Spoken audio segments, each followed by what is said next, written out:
Hello, everyone. Welcome back to another episode of Chat to Mac. Today's episode is very different to the others. I know I say literally on the start of every episode that today's episode is different, but this one generally is quite different. This is where I'd normally introduce a guest, but there's no guest today. It's just myself. So if you're not a fan of my voice or not a fan of me, then there's not a lot of point you watching this because it's literally going to be my voice for the next half hour, however long this episode goes on for.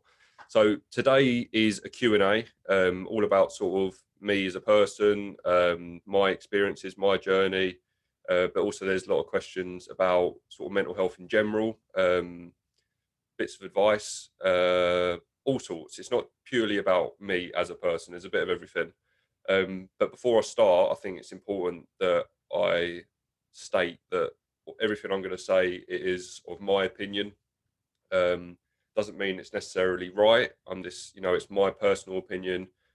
All the opinions are of myself. I'm not taking anyone else's opinion into it. I'm not bringing anyone else into it. It's just my opinion and things that work to me. I'm not going to tell you what to do, but it'd just be things that work to me. So yeah, that's sort of where we're at. I put it on all over my socials in the last sort of week or two, just putting it out there, asking for questions, and I've got quite a few. So we've got quite a lot of things to go through, a lot of different topics as well. And I think if you are someone that's enjoying these videos, and I think this one could help you quite a lot because it's a bit of everything. So yeah, we'll get started. Everything's going to be anonymous as well. So any questions someone sent in, I did put this on the thing anyway, but yeah, no one will be named. It's all anonymous. So number one, what advice would you give someone who is in a low place and can't see a way out? Good question. It's a good start. So I think if someone's thinking, in a way where they can't really see a way out, then I think that's quite obvious now that they do need to seek some help. It's all well and good feeling down and stuff, but if you're actually at this point where you physically cannot see a way out, then I think it's really, it's time to own what you're doing and you need to go and get a bit of help. Whether that's just to start this by talking to friends and family, maybe, I don't know. But definitely I would suggest going, maybe seeing a professional GP, doctor, and anyone really. Um, but in my personal opinion, I think obviously taking away seeking that help, maybe trust people a little bit more. Obviously, whatever's going on in your life, it's a real burden on your shoulders, and you need to trust someone else to sort of pass your problems on to them. So I think being a little bit more open, a little bit more trustworthy, trusting other people, whether it's friends, family, or a complete stranger. Um, but in order to do that, you've got to let your guard down. You can't have all your barriers up and then expect yourself to be able to trust someone else and trust them enough to actually say, look, I'm not in a good place. I need a bit of help. I don't know how to get out of this situation. So I definitely think to start, that's what you've got to do before you even probably seek help. You've actually got to own what you're doing, because if you don't think there is a problem, you don't own that there is a problem, then you'll have no need, or in your opinion, you'll have no need to go and talk to someone and get that sorted. So first things first, you've got to own it. Once you've owned it, then now you can start thinking, okay, I have got a problem. I need to talk to someone about it. So then you might start talking to friends or family, and then maybe that might not work or it might work. But for me, I think the best people to speak to, especially right at the start, is a doctor, because they're trained professionals. They sort of know what to say, what not to say. And maybe friends and family don't have that knowledge and experience, which isn't their fault. It's just sort of the way it is. So to start, yeah, I'll definitely go to a doctor and explain what's happened. They won't judge. That's their job, is to help people. So go to a doctor, explain what's been going on, and then they'll know where to go from there. And I don't know if it will happen for everyone, but for me, after having that initial conversation with a doctor, actually it then made talking to friends and family quite a bit easier. So yeah, that would definitely be my answer to number one. So moving on, what do you do to keep yourself occupied? Uh, Pre-lockdown, obviously like working, socializing. But if we're talking sort of current now, obviously in a lockdown, something I've always done. I'm always trying to think of something new. So this, for example, this was a new thing for me. I'm not one that likes just not doing anything or not having a new idea in the pipeline, a new venture. I'm always someone that likes having something in the future that I can sort of look forward to and prepare for. And I think having that, it sort of gives you a little bit of motivation. It's something to focus on. Because for me, a lot of the time when I was in my worst sort of place, my darkest place, is when I had no distractions. So I didn't have anything going on of any interest. Maybe didn't have any holidays booked. I didn't have any cool activities that I had planned or any events sorted. So, and again, like I said, these are just my opinions. And if I didn't have anything sort of in the future to look forward to, it sort of left me in a place where I was sort of then actually, okay, well, I've got nothing in the future. Or I'm going to start thinking about my own thoughts now. And then that sort of spiraled into negative things and so on. But then another thing is golf. I've played golf for ages now, and that is something that was brilliant. It's such a good time consumer. You're out in the fresh air. There's a good social side to it. But then going back to sort of pre-lockdown, I would say socializing is a massive thing because going out, having fun, that's what everyone should want to do is go out and have fun and enjoy themselves. But obviously, in the current situation, that's become near on impossible. But yeah, I'd say definitely for me was always this new ideas and um, just having something new, something to focus on, and something to re-excite yourself. That's just something I've always sort of found that has always helped me. Hence why I sort of have an idea. I'm going to start a podcast, so I start a podcast. Before, well, it was a while ago now. I started thinking about setting up a group for kids and young adults who have fell victim to sort of parents dying or having cancer, something like that. I thought about it. I thought, oh, that'd be good. So I've done it. I'm not one of them people that sort of sits on something for a long time. If I have an idea, I'm going to do it. And if it don't work, it don't work. If that makes sense. Obviously, no one can answer me if that made sense, but hopefully that made sense. Number three, was it hard getting over being released by Tottenham? Uh, for anyone that doesn't know, so from when I was 10 to 16, I was at Tottenham in the youth setup, and then I got released at Tottenham when I was 16. So as I was sort of looking at leaving school, in an ideal world, I would have been leaving school and going up to London full time on a scholarship, but it didn't happen. And I think one of the biggest sort of things for me, the sort of how it affected me and how it was sort of hard to get over was that feeling of disappointment. Not just me disappointed, but the feeling like I disappointed a lot of other people. Like I felt like I let my mum down, I let my dad down, I let my granddad down, I let friends down. I had so many friends that sort of saw me as, oh, in 10 years' time, they'll be able to say, oh, I went to school with Tom Appleton as he's scoring for England or making his Premier League debut or something like that. So I sort of felt like I let a lot of people down, and it was actually quite embarrassing, to be honest. Like I said, when I was at school, I felt like even the teachers were like, "Oh yeah, we're going to see you in the paper one day," blah blah blah blah, all that sort of thing. So there was a lot of pressure on me. So then when that didn't happen, and I got released, and then nothing sort of happened after that, and before now I don't even play football anymore.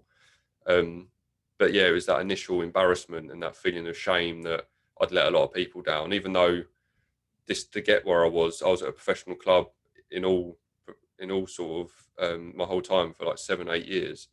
Um, so they're looking back, I should not be embarrassed at all. I was at Tottenham for 6 years. I was at Crystal Palace for a year or 2 years, which a lot of people can't say. Yet at the time, I still felt incredibly embarrassed, and like I said, let a lot of people down, and felt shame. But in the grand scheme of things, a very small percentage of people in that position actually go on to make it at a top level. But yeah, that's a good question. Do you still get triggers now? Yes, yeah, I do. Obviously, not as bad as how they were, back when I was really sort of suffering. But a big thing for me is anniversaries. So yesterday, the 10th, was the anniversary of my mum dying, 4-year anniversary. Um, that's always hard. It was actually that set off my mental health problems a couple of years ago. Just having that, and the problem I have is I have mum's anniversary start of Feb, or first week of Feb. Month after that is the anniversary of the funeral, and then a month after that is, or around that sort of time, is Mother's Day. Then I've got my mum's birthday. So there's 4 dates in really quick succession, which all link to my mum. So this time of year is always tough for me. Um, and yeah, it was actually this time of year a couple of years ago that set off the problems. So yeah, anniversaries are quite often a trigger. Not saying every year I go into a really dark place, because I don't. But it just makes you sort of, especially yesterday, the whole day I was just thinking about my mum, the fact she wasn't here, um, what I'd do for her to be here still, which I think anyone does on any anniversary, which is common. I'm not saying that I shouldn't feel like that. I have no problems feeling like that. One day in particular, a year, I sit and I actually sort of really make a conscious effort to think about my mum. I don't think that's an issue at all. Obviously, if it was to lead to other things, like worse things, hurting myself or anything like that, then obviously, yeah, that becomes a problem. But for me, yesterday, I was at home. I went to the grave.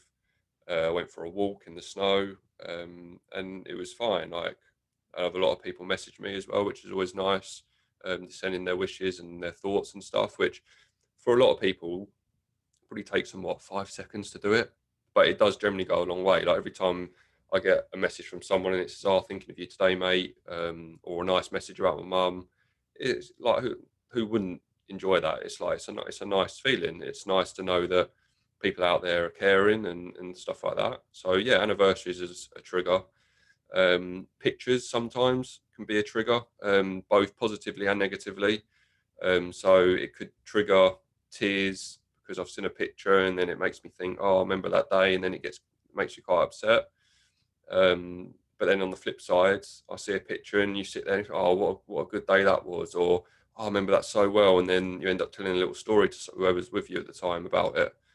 So yeah, pictures have a negative and a positive. Then on the flip side, if we think about the anniversaries and you've got Mother's Day, for me, Mother's Day is difficult. Not because it's Mother's Day for me and I haven't got a mum, but obviously the day is hard. But it's more the fact that all through the day I see on Instagram, Facebook, everything is about people's mum, and which I'm got no problem with. Like, I would be the same if obviously my mum was around, but they put all these pictures up and they say how much they love them, and which is lovely.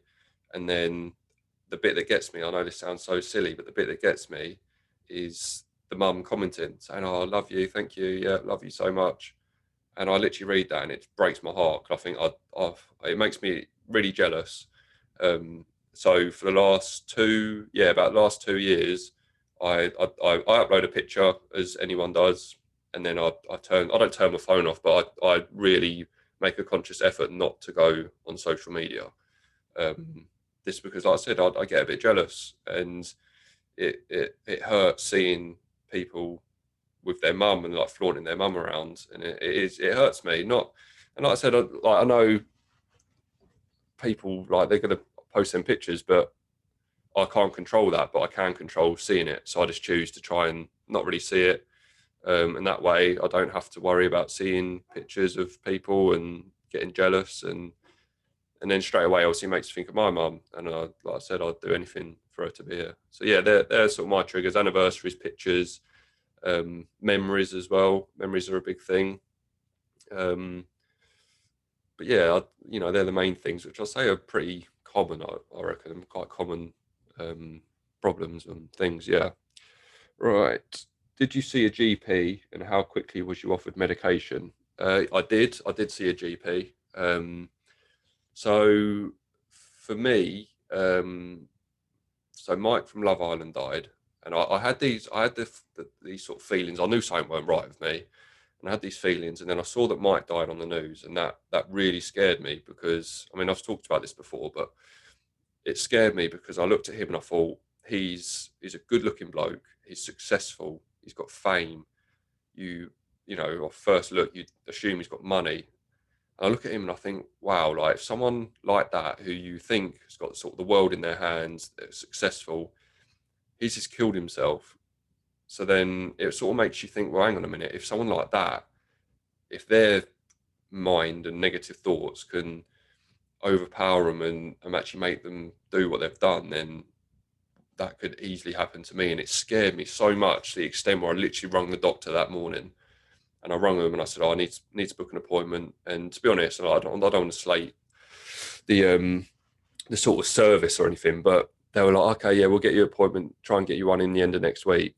I was like, no, I think I need to see someone now. Like, I need to see someone. And then as soon as I sort of said, like, you know, I'm really sort of starting to doubt whether I want to be here.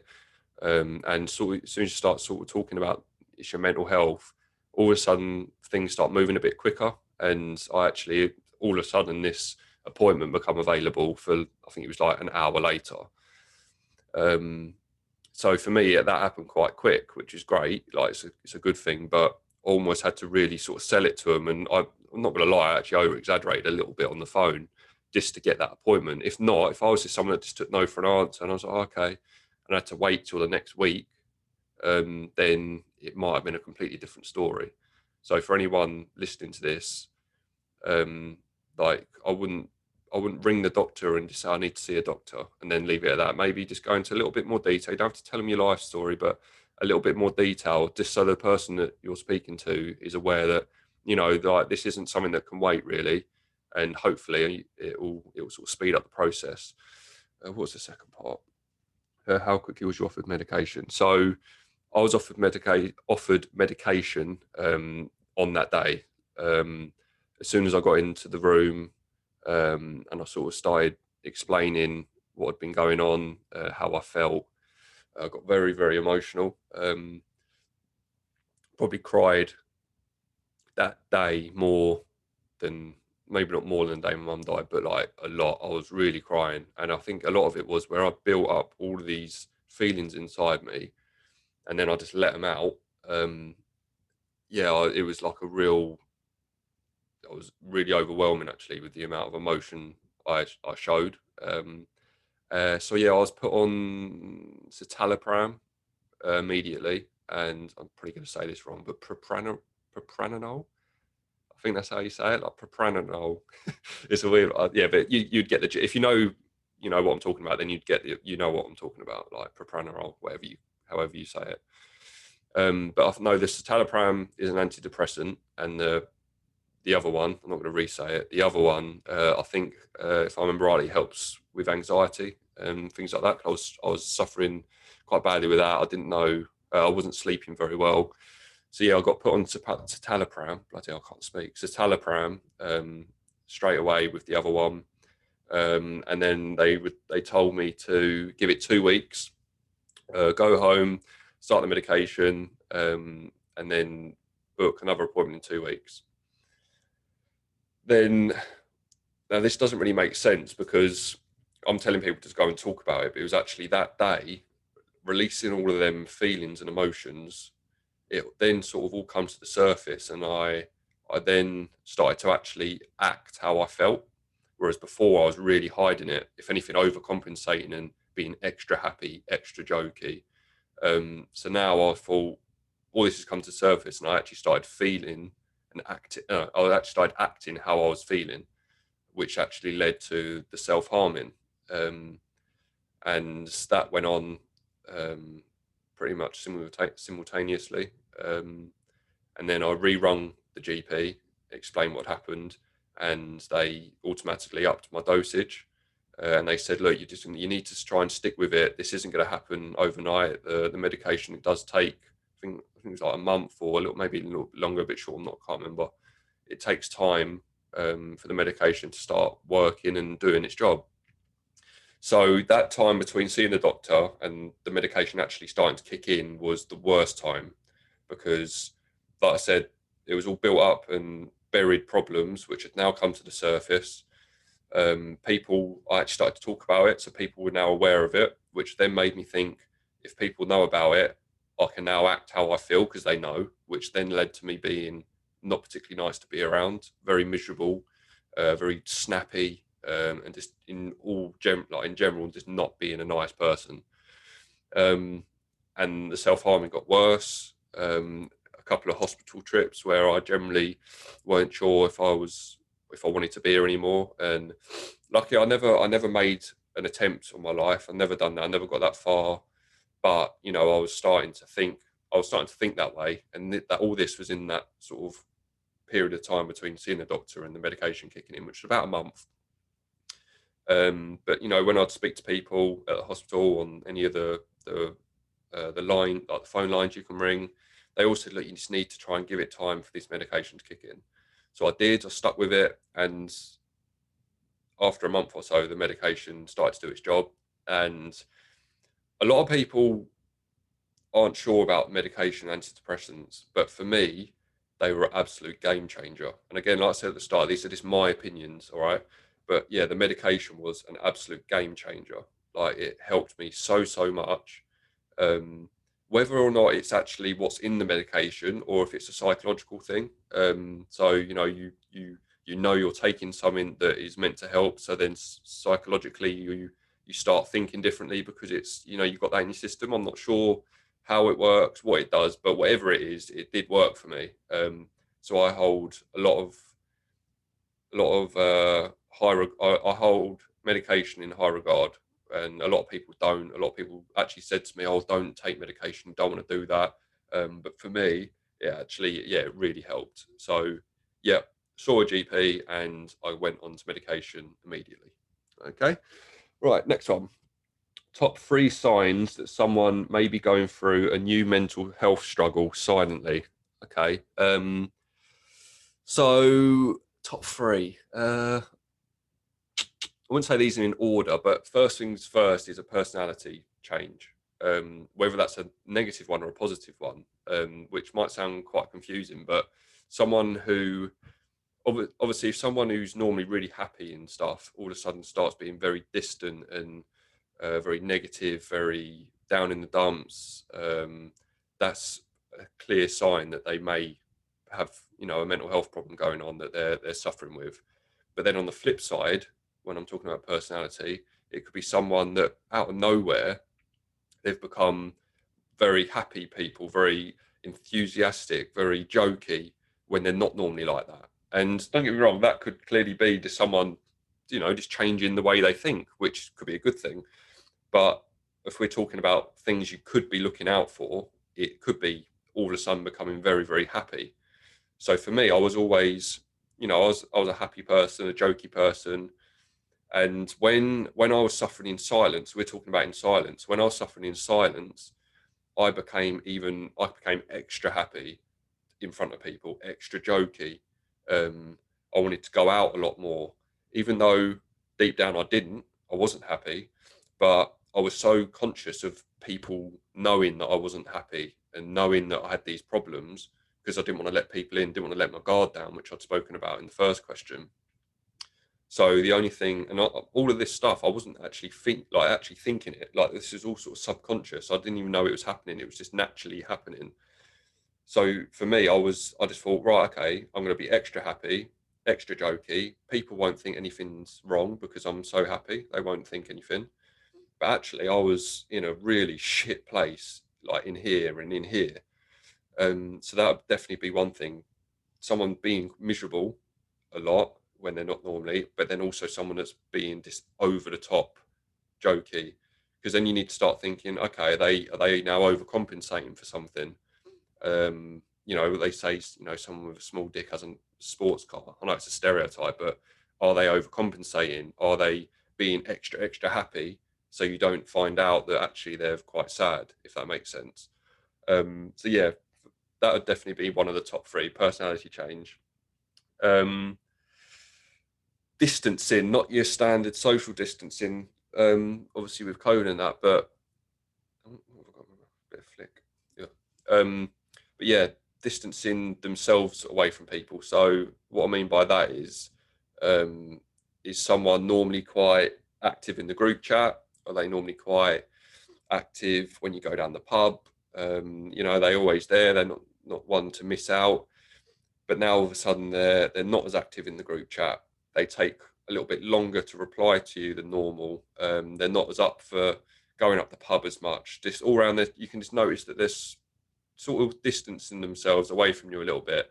I mean, that could generally mean that they just don't particularly like you anymore. But if we're talking about potential signs, then that is one of them. Like whether they like you or not, if you notice them, starting to distance themselves away from you a little bit, I think that could be a real sign that maybe it's time to give them a ring. Say, oh, I haven't seen you at the pub as much the last couple of weeks, or oh, you haven't really said much recently. I've done it before. I won't name who it was, but someone in one of the group chats I'm in would normally be really active, like banter, chucking, forwarding pictures and videos like boys do onto the group chats and stuff. And then all of a sudden they become quite distant and just weren't really popping up anymore, weren't even seeing a lot of the stuff. So I gave him a ring and turns out he was having girlfriend problems. So, it wasn't a major thing, but he was having some problems. So yeah, distancing I'd definitely say is another one. And then the third one, linked to the personality thing, which is the whole overcompensating. So you've got personality, overcompensating, so being extra happy or whatever, and then sort of feeling like they're distancing themselves away from people and stuff. So yeah, I'd say they're my three: personality, overcompensating, and distancing. Again, just my opinion. Next one. Did friends or professionals help more at your darkest points? Um, uh,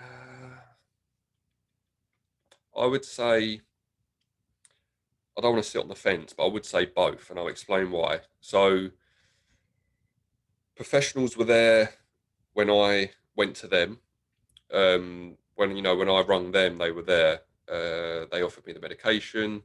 They're the ones that can sort out counselling. But then on the flip side, my friends were there when I hadn't gone to them, and now they're ringing me or they're coming to see me just to make sure they're all right. So doctors are there when you need them, and you ring them. However, I found friends were there when just went a bit quiet, and they would turn up or they would ring me. They would check in regularly. Whereas doctors, they see so many people, they haven't got the time. I don't even know if they're allowed, like on a professional level, to just ring up one of the patients, but oh, hello Tom, saw you last week, just checking in how you are. They don't do that. Well, they didn't do that to me. Whether they're not allowed or they've got so many people sort of seeing them. Whereas friends, like if you've got a group of 6 friends in your circle, that friend has only got 5 other people to think about in that little group, whereas a doctor's got hundreds maybe.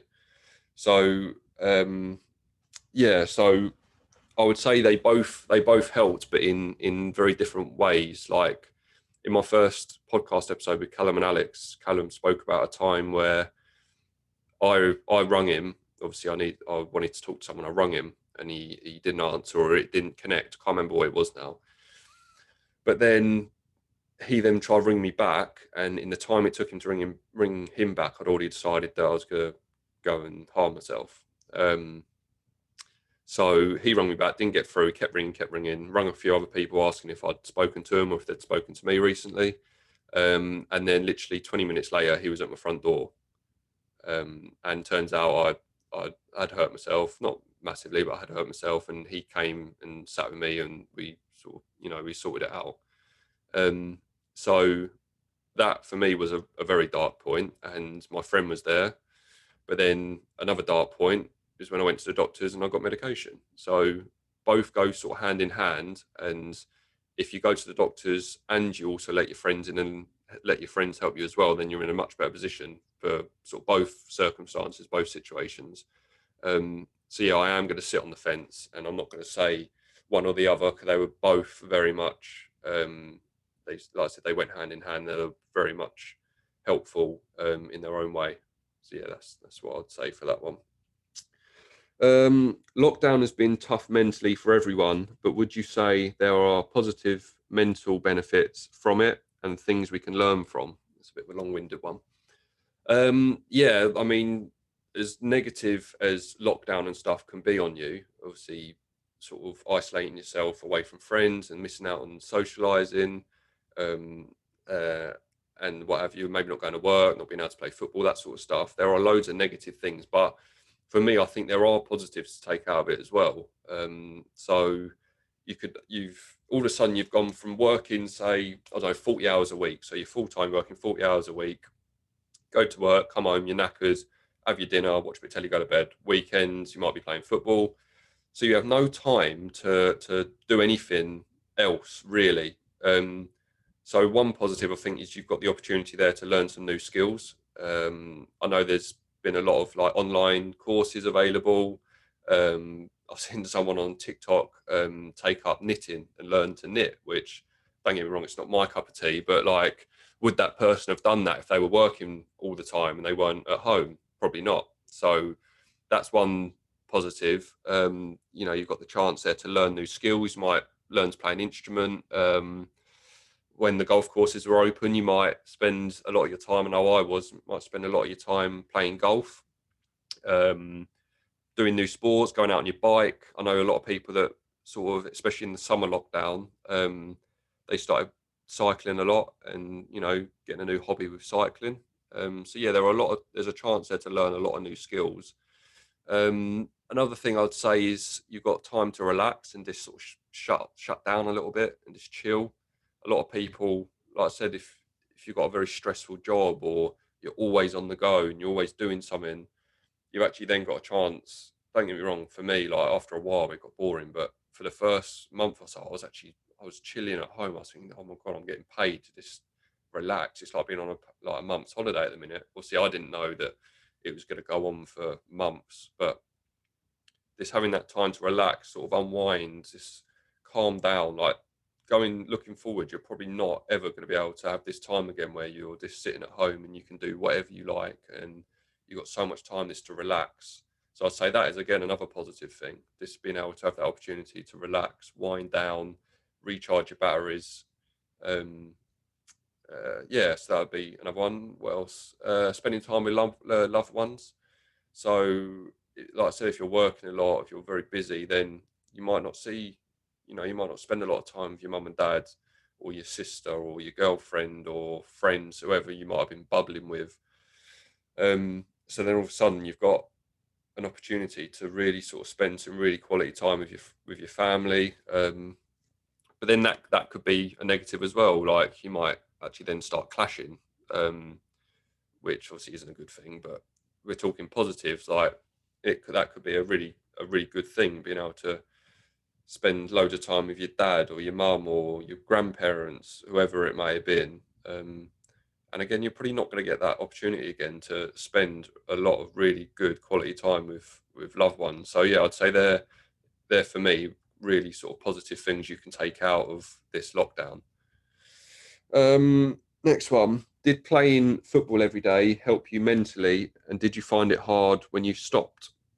It's a good question. So, for those that don't know, obviously I spoke about the Tottenham thing, and then what I ended up doing when I left school was I joined the Maystone Academy. So it was like you got a level 3 in sport, and that sort of you done that as you would normally. So it worked within like term time. She was there Monday to Friday, school sort of time hours, and then you had half terms like school and college. So you'd done that, but then on the other half of the day, he was playing football every day, training, and then every Wednesday you had a game. He was in a league as well. It was brilliant. I absolutely, oh excuse me, absolutely loved it. So it did help mentally. I'll be honest, at that point when I was doing that, I wasn't really in that sort of depression stage, purely because my mum was alive. But so for me, it didn't help me mentally, but not because it wouldn't, but just because I didn't have them issues at that point. My mum was alive, everything was fine. I had no real problems in my life. Obviously, I knew my mum was dying, but she was very much alive at that point. She used to come to all my games. Literally every Wednesday, sometimes she'd just be like the only supporter there, but she'd always be there. She was my biggest fan. So for me, it didn't help mentally because I didn't need it to. But if I was going to flip that, and if I was doing that now, I know for a fact it would help me mentally. A couple of reasons. So, like I said, you was in like a collegey environment, although it was at the football ground. It was in a collegey environment. So imagine being at college or school, and when you was at school, you had sort of like the people you liked, your little group, people you didn't like, people you just don't talk to. You had all your little groups. Well, imagine that, but in an environment where you're friends with every single person in that class, like everyone, because you all have the same interests, same, you all love football and what have you. So you're friends with literally everyone. So then you're spending Monday to Friday with some of your best friends all day, every day, playing football with them. So that's one thing. Like who wouldn't find that good? Like I absolutely loved it, and I've made friends for life from it as well. So you've got that side of it, but then also you've got the football side. So you're playing football every day, whether it's training or a match. You're playing football, so you're exercising. You're outdoors. You're getting fresh air. You're exercising. You're releasing all the endorphins around your body. I think it is endorphins around your body, which is brilliant for mental health. Exercise is so good for mental health. So you've got the socializing bit of it, and then you're outdoors all day, every day, um, and exercising, which, like I said, is great for your mental health. But then you've also got the competitive side of it and the competition. So, like I said, we was in a league, you was in cup competitions, you was competing for your place in the team. So then you've got that little bit of competition, and that brings out that competitive edge in you as well, which again is good. Like for me, I found that I performed best when there was a bit of pressure as well, and competing to keep your mate out of the team who wants to play in your position, sort of thing. So then there's three really big things there that I think are really beneficial to your mental health. So three individual things are all happening at the same place to you. So you've got the social side, the exercise, the competitive side, the competition aspect of it. But then you've also got routine as well, which is good. I don't know if it was just for me, but I always found if I didn't know what I was doing every day or most days, I just never really liked it. I like being in routine. Like even now, where I'm not working, I'm on furlough. I still get up early. I have a shower. I get dressed. I get into a nice routine. I go on a walk. I don't just lounge about.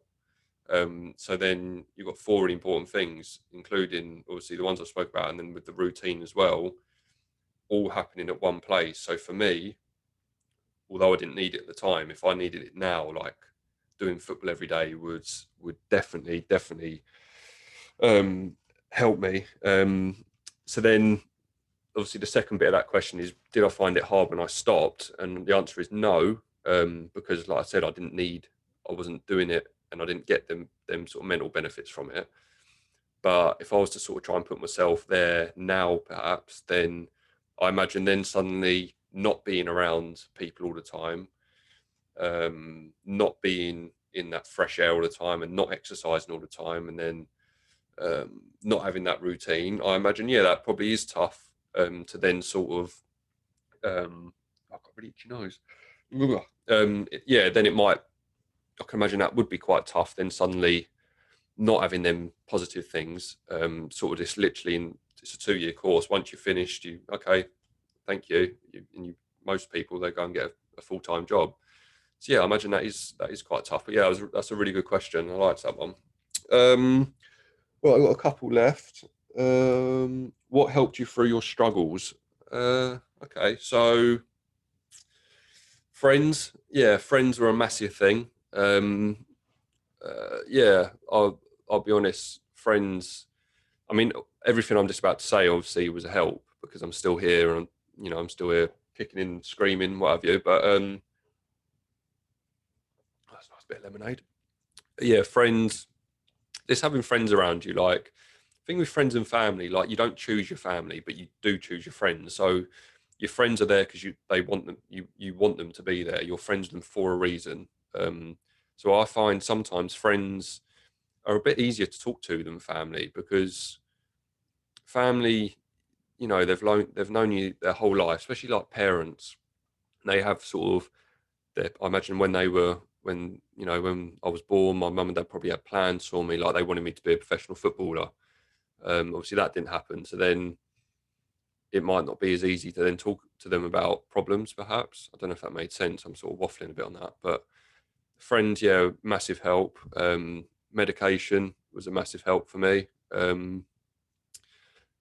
Like I said, I don't know if it was like that placebo effect or not, but whatever it was, it definitely helped for me. But then I do know people personally that tried medication and have had to go on to loads of different ones because nothing was working. Um, so yeah, like medication isn't going to work for everyone, but yeah, it definitely worked for me. Doctors, another thing, the professionals that I saw, as frustrating as it was, because I knew I needed counselling. I knew I needed to talk to someone. Well, I don't, I just need someone to listen. Really, I didn't need someone to give me the answer. I just needed someone to listen to me. And still to this day, I haven't seen a counsellor, and I haven't told the hospital or the doctors that I no longer need one. I never got a phone call. I was put on a waiting list and still never got a call, which I suppose that probably comes down to funding. So yeah, but doctors definitely helped. And then I'd say the last thing that really helped is, like I mentioned before, having something to look forward to. So for me, like I said, I'm someone that I like having ideas. And if you ask like Izzy or my friends or family, whatever, they actually like sort of take the piss out of me a little bit, because I always come up with an idea and then do it, and it doesn't always stick. Like in the last couple of years, the amount of jobs I said I'm going to do this, and then I think about it for a couple of weeks, and then I don't end up doing it. Or like this podcast, thought about it, and I know I guarantee some of my friends and family, they're probably sitting there thinking, "Oh, is this going to stick? Is this going to be another one of his things he does for a couple of weeks and then this stops doing it?" But yeah, I always like having something in the pipeline in the future to do. And I think, I mean, the next question is about my fundraising, so this links quite well with it. So when I done all my fundraising, I done so much in a short space of time. I sort of felt like it distracted me from what was going on. Obviously, all my fundraising was post. It was after my mum died, so I felt like it having all of that there. It was a massive distraction for me. So then, when all that stopped, I kind of feel like then all my issues sort of come to the surface, and you could sort of say that that might have been because after that had finished, I then had nothing to look forward to in that sense. So for me, yeah, things that sort of that helped me through was definitely friends, family, loved ones, Izzy, her family. Although when I met Izzy, it was at the I was starting to come up a little bit. I still had my problems, um, and then yeah, having something to look forward to is, yeah, I'd say they're the things that really helped. And exercise, and another thing as well. I was just about to move on, but I just thought of another thing. It's mindset. So when I was cutting myself and being a bit of a wally, what I didn't do was think about what I was doing. Obviously, I thought about what I was doing, but I didn't think about it on like a deeper level. So a massive turning point for me was when I started to think what my mum would think if she was looking at me, or if she could come back for 10 minutes. She'd look at me and say, "What on earth are you doing?" And so I think once I started to think about things and what I was doing in that way, that actually then sort of made me think differently. And again, I'm not saying that would work for everyone, but for me, it did. So I started to think, oh my God, like my mum would be so annoyed at me. She'd be so ashamed. I need to stop doing this. And it didn't just literally like a click of her fingers, it stopped. It wasn't like that. But it was like a slow process. Once I started thinking like that, things just started to get better. And obviously that came with the medication as well, starting to work and stuff. So they all sort of come together quite nicely. Right, last question. Can you tell everyone your fundraising journey? I think it's amazing. Oh, that's a nice question. Thank you to the person that sent that in. So my fundraising journey, I haven't actually spoken about my fundraising as like a whole on my podcast. A lot of people who know me know it anyway. But yeah, okay, we'll talk about that. So just before my mum died, it was about a month before, I started to think, do you know what? I feel so helpless You know, I can't. My mum was incurable. I couldn't do anything. Nothing I was doing was helping. I just felt so helpless. So then I started to think, okay, well, if I start raising a bit of money, then that money can go towards people that do have the power and the knowledge to help. Not my mum, because my mum was, you know, my mum wasn't able to be helped anymore. But you know, people in the future, like me, raising a bit of money could go towards a bit of research, that then they eventually find a cure, and then it helps thousands of people, and then thousands of kids don't lose their mum to cancer or don't lose their dad or whoever it is. So that was sort of the way I looked at it. So I thought, okay, yeah, I want to start raising some money. So then I went on Google and literally just Googled ways to raise money for charity. And it come up with sort of cake sales and things like that. And I thought, no, do you know what? I want to do something a bit bigger than that. You know, I'm not really someone that does things by halves. I want to do something challenging. I want to really challenge myself.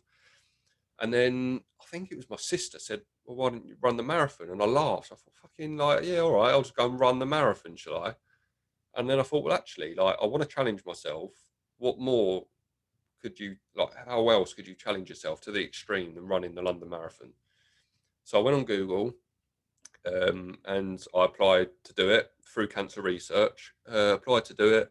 Then obviously you have to sort of do a little story as to why you want to do it, your sort of reasons behind it. And then I got in. I got accepted. I had my place. So this was when was this? This was just before Christmas, I think. Yeah, just before Christmas. And the marathon was in April, like the end of April, if I remember. No, it was around November, and then the marathon was in April. So I didn't have a lot of time, but I was naturally fit anyway. I would play football every day, like I said. So I was naturally fit, so I weren't bothered about that. So yeah, I applied and I got in, and I thought, okay, I need to raise 2.5 grand. That was like what you had to raise. So I was like, oh, bloody hell, that's going to be hard. So then I thought, okay, like what could I do now to raise that money? And I thought, well, mum loves football, I love football. A lot of my friends are into football. I was doing a football thing at Maystone. Well, I think I'd finished it by then, but I'd done it, the football thing at Maystone. So I thought, right, okay, then I'm going to do a football match at the Gallagher. I'm going to do a football match. Charge people £5, get in. If I get a couple of hundred people, then great. And I'll be in good stead to reach this 2.5 grand target. So I'd done it. Literally, this is what I mean when I think about something, I end up doing it. So I had that idea. If I remember rightly, I was sat at Leah's house, my ex-girlfriend Leah. I was sat at her house, and I said, I'm going to do this football match. So literally sat there, made an event on Facebook. Didn't post it yet, but made the event, so it was all set up. And then I rung the football club the next day and told them what I want to do. And they said, okay, well, how does this date sit? And I think it was the 13th of February. Yeah, 13th of February, which was coincidentally the anniversary of my mum being diagnosed. She was diagnosed on the 13th of February, however many years before that. I think it was like, I can't remember. I think I was 15, so whatever that maths is. So yeah, I rung the club, got it arranged, 13th of February. And I started thinking, no, I'm going to call it the Mummy Mac football match. That's what it was called. So then went back on the Facebook event, put the date in, made it public, and put it out there.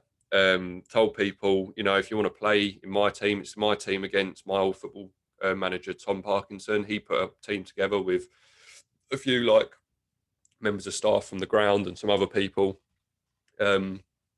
And yeah, just put it out there. I thought, you know what, like, hopefully it gets a good response. And it honestly, the amount of sort of shares it had was an absolute joke. Like hundreds of people shared it. And before I knew it, I thought, wow, like I've actually got quite a big event like brewing here. Like this is going to be massive. And I then started thinking, okay, well, this has got to be good. Like I can't disappoint anyone. This has got to be really good. So I then got hold of cancer research, got like shirts sorted for the match. It was being shared by a couple of like celebrities have shared it. So yeah, it was really, I got such an itchy nose. It was really sort of getting out there. And my mum was helping me plan it. She was like really enjoying doing it. She was so proud of the fact I was doing this for her. But then I started to think, oh, actually, I've got this marathon to do as well. I need to start training for that. But I kept putting the training off. I was such an idiot. I kept putting the training off because I was so busy planning this event. And then got Christmas out of the way. And then, so it was the Friday, the 10th of Feb, when my mum died. So, uh, that's got me a little bit. Yeah, so it was 10th of February.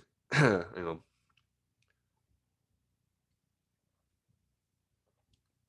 Oh, I think I'm right. So yeah, it was the 10th of February.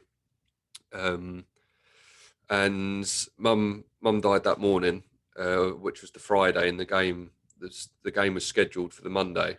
And I remember when she died, we were sat in the ambulance, and I can't remember if it was my dad or my sister said, "Oh, that's the game out the window then." And literally, when I say this, not for 1 second did I think I wasn't doing this match. Like, not just because I'd planned it and it was all ready to go, and I had loads of people, so much time and effort went into it, but there was no way in hell I was letting this stop that match. Now it was, if anything, now I was thinking, Joe, what? This has got to be even better than I originally thought. It's got to be bigger than what I wanted it to be. And now it was in memory of my mum. Like, she wasn't going to be there now. I had to put on a show for her. And don't get me wrong, I knew it was going to be so, so difficult because all I had was the weekend to prepare myself, not only for the match, which I would have been incredibly nervous about anyway, but my mum had just died. Like, we're 2 days in between her dying and me doing this football match. So as soon as she died, and obviously that went public, it was, it went online and stuff. It like the whole sort of dynamic around the football match completely changed. Like, there was family members. I've got family in Wales, on my mum's side, and they couldn't make it to the match. But now actually it was in her memory. Now all of a sudden, things that were planned for other people, things other people were doing, got cancelled. Like, they weren't doing it. They were coming to this football match, not only for me but for my mum. Like, they were showing up. So that it just had a huge dynamic on that football match because, like I said, people just wanted people who maybe didn't feel like they were close enough to my mum to come to the funeral. Now they were thinking, okay, well, this football match is going to be our way of showing our respects. So the football match went from probably having a couple of hundred to now we're talking like in the thousand sort of thing. And yeah, so the weekend was really hard. Like, I remember the day it happened like it was yesterday. Well, yesterday I was talking about it so a lot because obviously it was the anniversary, but I could tell you every single detail of that day, and I'll never forget it. And then the weekend, the weekend was a complete blur. Couldn't tell you what I did.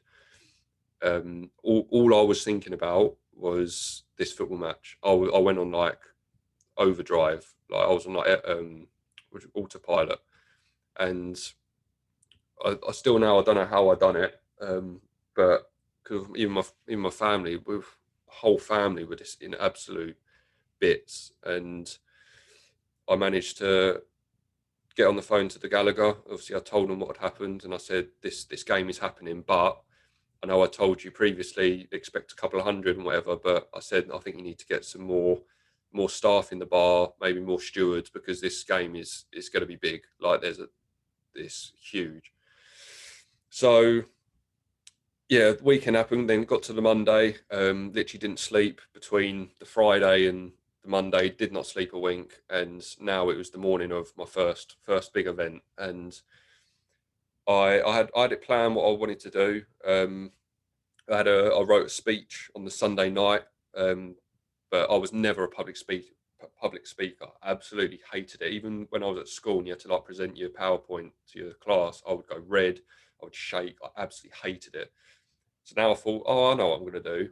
Not only is this going to be really hard anyway, I'm going to do a speech, because I was obviously, I felt like I had balls or something. But I ended up doing this speech before the game, and ever since then, I've now public speaking is not an issue for me at all. I love doing it, and so I faced the fear that day in doing that. So yeah, the done the football match.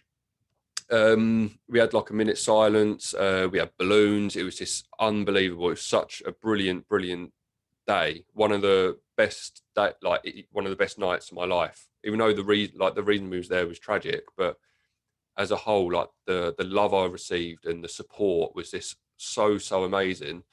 And I think it was like 1,000 people came, raised like, I don't know, it's going to annoy me now how much I raised that night. I think it was like 9 grand. I think I raised in that night alone. So I remember I had this 2.5 grand target, and I raised stupid amount this one day. Um, and then I thought, you know what, I absolutely loved that. Like I got a real taste for fundraising. So then I just wanted to carry on doing it. So even though my target had been done that night alone, I thought, yeah, I want to do more of this. So then I went on to do, um, I'd done a golf day, which raised quite a bit of money. I'd done charity balls, like charity themed balls, and like a 007 theme one. Um, what else I done? I then done, obviously, then done the London Marathon. But what happened was, after that football match, the stress of everything that had happened literally ruined my back. Like I had such a bad back, and I didn't run from that day till I think it was the weekend before I done the marathon, just because my back was in bits. I was seeing a chiropractor and what have you, but it was just in bits. And so I'd done the marathon, which was so oh, so hard. Like it was so hard, just because I hadn't prepared for it. Done the marathon, and then I thought, even though I've done the marathon now, like, I want to carry on. I want to do more. I want to fundraise more. So I carried on fundraising. Done another charity ball, another football match the following year, which had Stilian Petrov playing it, which was amazing. Done another football match. Kept raising money. It got to a stage as well where I was helping other people do it as well, which was really good. The story was on the radio. I've been on the radio a couple of times. It was on the telly.